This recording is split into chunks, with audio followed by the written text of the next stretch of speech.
Hey everyone, it's been a while since I made a video, so I've been trying to think of some ideas of what I could possibly talk about, and what I decided to do was just make a list of things that I have learned so far just from watching other YouTube videos, from the group I'm in on Facebook, and I wrote out a list.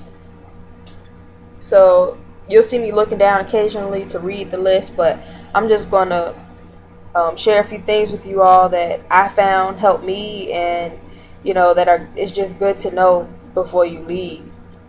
So the first thing I thought was interesting is at the MEP stations right before you ship off, when they do your height and weight, they're purposely starting to round under instead of rounding up when it comes to your height. For example, I'm 5'6.5", so instead of making me 5'7", which would make my maximum weight 175, they're going to round down and say that I'm 5'6". My maximum weight would be 170. And I don't know why they're doing that, but a lot of people are being sent back home saying, you're 2 pounds over, you're 3 pounds over, stuff like that. One girl in particular that I know, she didn't get the ship off because I think she was 3 or 4 pounds overweight, and it's a really sad situation. So right now, I'm trying to eat better. Monday through Friday, I don't eat fast food. I'm trying to go to the gym every day, if not every day, every other day, and I'm just trying to put forth an effort to get in shape, because I know by eating well and working out I can lose weight, and I know that I'm close to my maximum. So I don't want to get all the way to MEPS and then they send me back home. That would be embarrassing, disappointing. I would be so upset. So just a little advice for you all: if you know that you're close to your maximum weight, just start a workout routine. Every day, get up, time yourself, do push-ups, sit-ups, go running sometimes, eat healthier, count your calories. The second thing is that some MEP stations won't allow you to ship if you're wearing shorts. Now, a lot of the videos I watch, people are packing jeans, but me personally, I'm not going to pack jeans, because when it's time for you to do the height and weight, if it's anything like the first MEP station, they want you to undress and get back dressed extremely fast. They don't want to be standing around waiting for you to put your belt through the loops. So I'm just going to wear some workout pants. I wish I had a pair here now with me, but just nothing fancy. Just your basic like Adidas or Nike workout pants. That's what I'm going to wear down there. Also, kind of goes with what I said the first time with working out. Please, y'all, don't wait till you get down there to start working out. I know I read so many comments and people are saying, well, I'm not really that strong with running. I'm not really that strong with this and that. And someone else is telling them, oh, it's okay. You'll just learn all that down there. You don't want to do that. You don't want to wait until you get down there to start your workout plan or to get in shape, because the MTIs are going to be yelling at you. You're going to be under a lot of pressure and a lot of stress to memorize this and to learn that. And the last thing you're going to want to do is learn how to run or learn how to do a push-up. So my advice to you all would be, every day, time yourself. See how many push-ups you can do. See how many sit-ups you can do. You'll be surprised. I thought I was capable of doing more than what I can do, but if you see my video, it's something about drill. Drill was great. Something I don't know what I named it, but I know it has the word drill in it. If you watch that, I tell y'all what I was capable of doing it, and it's kind of embarrassing. I couldn't run as fast as I thought. It took me like 19 minutes to run a mile and a half. That's pathetic. At 20 years old, I should be running that in like 14 minutes. So I know I have a lot of work to do. So I'm purposely working on myself now to get better before I leave next month. What's next?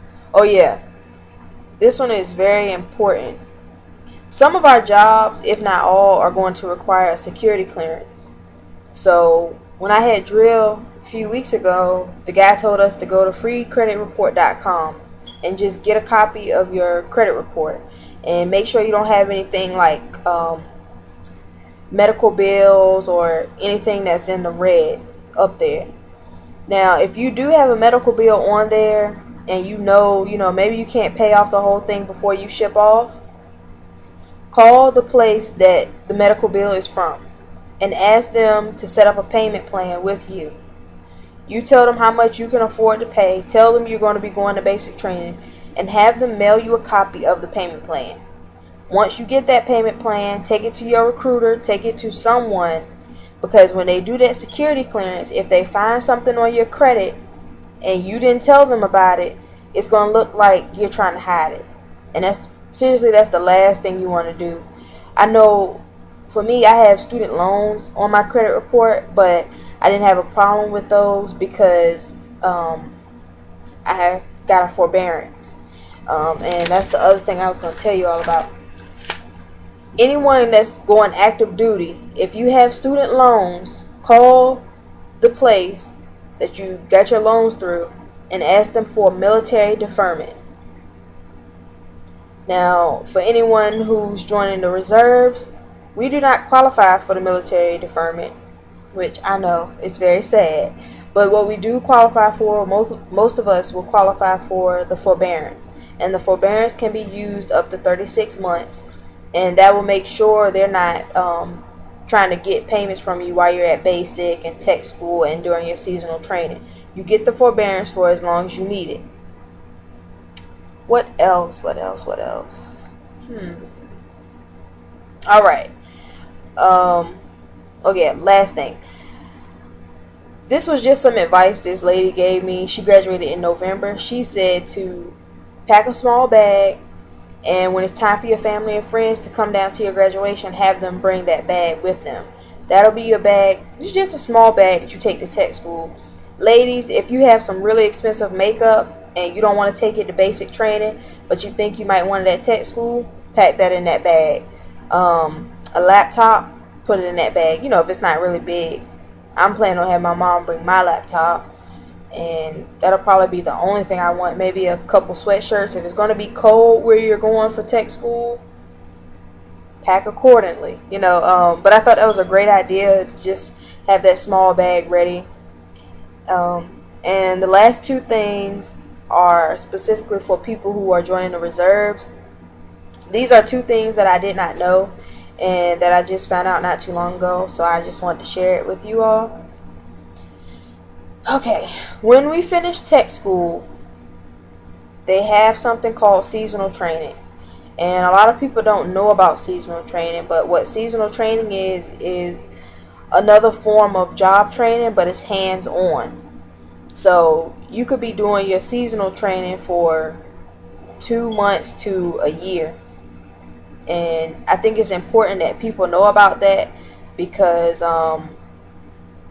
if you're planning on going back to school, you know, just know that you will probably have to finish that seasonal training first. Now, I may be wrong because I heard someone say it was optional, but from what I was told, seasonal training is a must. You have to do it.